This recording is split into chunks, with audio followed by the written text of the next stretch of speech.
Masih dalam pengharapan kita tegak berdiri, menyentuh langit dengan tekad yang tinggi. Suara kita lantang menggema di dunia. Wirausaha disabilitas menciptakan makna.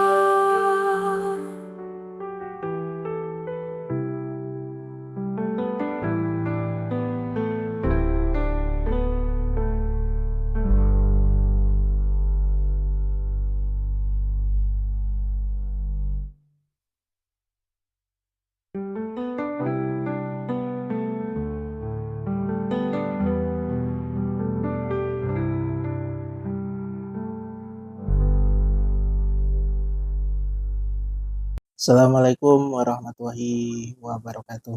Masih dalam pengharapan. Ketemu lagi di channel Adi Edukasi dalam kondisi yang sehat. Mudah-mudahan teman-teman juga selalu dalam kondisi yang sehat. Yang mungkin sedang liburan, seperti anak saya tuh lagi liburan. Mudah-mudahan selalu senang dan berkumpul bareng keluarga. Ya. Masih dalam pengharapan seperti biasa kita akan memberikan sebuah penjelasan atau sudut pandang yang ya anggaplah informasi yang mana tujuan terbesarnya dari saya adalah kita bisa berdampingan dengan membentuk masyarakat yang benar-benar ramah untuk teman-teman disabilitas dan juga nyaman untuk kita semua. Ada yang bertanya kemarin melalui DM Instagram, melalui juga dari email dan dari WhatsApp yang menurut saya cukup menarik karena ini berhubungan dengan tunanetra. Karena saya tunanetra, jadi saya berpikir ini perlu saya sampaikan. Pertanyaannya ada sekitar 14 pertanyaan atau 14 DM. Tapi untuk poin intinya pertanyaannya itu sama, yaitu kenapa ketika tunanetra ketemu dengan orang berpapasan, kemudian ketika teman-teman tunanetra diajak ngobrol itu nggak langsung respon. Seperti itu pertanyaannya. Yang saya tangkap adalah satu, kenapa responnya cenderung lama atau juga malah mereka nggak mau memulai dulu gitu. Yang saya tangkap tuh seperti itu pertanyaannya. Jadi ini saya jawab ya. Yang pertama, tunanetra adalah seseorang atau individu yang nggak bisa melihat. Tentu dalam hal ini kalau teman-teman non disabilitas itu kan ketika ketemu langsung melihat ya kan, pasti tahu oh ini siapa gitu. Kalau tunanetra nggak seperti itu. Meskipun tunanetra bisa mengidentifikasi atau bisa mengenali melalui suaranya, itu masih buat kami gitu ya, disabilitas masih kurang meyakinkan. Seharusnya bagaimana yang harus dilakukan jika ketemu teman-teman tunanetra dan ingin berinteraksi dengan mereka? Satu, sapa langsung dengan suara. Misalnya, Assalamualaikum atau selamat siang. Mas Hadi lagi ngapain? Saya Rohman, tetangga sebelah misalnya gitu. Maka dengan informasi yang sedetail itu atau informasi yang cukup jelas, maka saya akan segera merespon. Oh ya Mas Rohman, gimana kabarnya? Saya baru mau ke warung nih, atau saya baru ngedit konten untuk di YouTube, atau baru jualan online.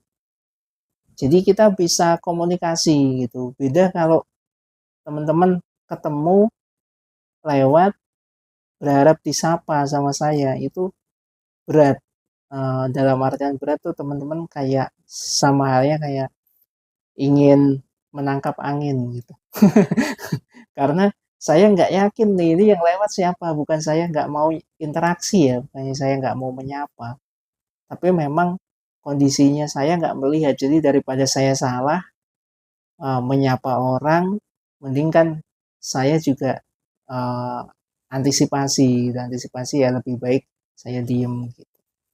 Makanya jangan heran ketika teman-teman ketemu dengan saya dengan disabilitas netra di jalan, mereka sudah kita oh, bantuin, kemudian mereka cuman bilang, "Bu, terima kasih ya," ya bukan nyebut nama kita gitu.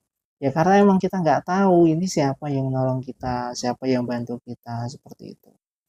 Jadi nggak ada itu, meski apa, tunanetra itu cuek, tunanetra itu nggak langsung respon, nggak ramah, itu menurut saya sih kalau berlebihan gitu. Karena pada dasarnya kita adalah komunikasinya memastikan dengan suara dan informasi yang diberikan oleh lawan bicara kita atau orang sekitar kita. Nah, di sini kegambar ya. Kemudian sudut pandang yang lain adalah bagaimana tunanetra itu memastikan istilahnya biar tepat informasinya, menghadapnya itu perlu kita menyebutkan suara atau menyebutkan nama kita gitu ya, nama nama teman-teman sendiri memberikan informasi itu ke saya misalnya ke disabilitas netra, dan pastikan posisinya itu diinfokan, misalnya ada di sebelah sini langsung bersuara di sini, misalnya ada di sebelah kiri bersuara di sini, maka kita akan merespon seperti ini, akan mencoba untuk menghadap. Tapi ya mohon maaf ya jika kita menghadap ke teman-teman itu nggak pas.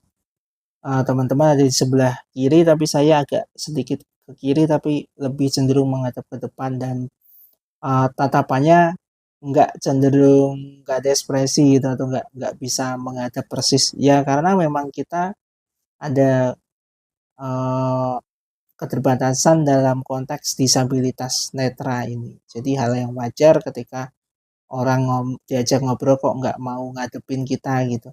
Itu bukan masalah kita nggak mau menghadapi, tapi memang kondisi kita itu kurang bisa menghadapi teman-teman non disabilitas dalam konteks melihat tadi ya. Clear ya? Ini mudah-mudahan bisa memberikan informasi yang baru ataupun ini mengingatkan kembali kalau teman-teman sudah tahu agar kita semua nggak malah saling mencueki, nggak malah uh, langsung bicara atau punya pemikiran bahwa tunanetra itu cuek dan lain sebagainya. Semata-mata kami itu hanya fokus kepada pendengaran, penciuman dan juga perabaan. Artinya panca indera yang visualnya atau yang melihatnya itu nggak fungsi, sehingga seperti itu kondisinya kita harus memastikan betul siapa yang lewat di depan kita dan itu apakah lagi tersenyum atau lagi nyapa atau bagaimana, kita nggak tahu tuh disenyumin maksudnya ingin disapa gitu tuh kita nggak tahu kalau kita nggak disapa duluan ya, seperti itu. Mudah-mudahan bermanfaat. Terakhir dari saya masih dalam pengharapan. Assalamualaikum warahmatullahi wabarakatuh.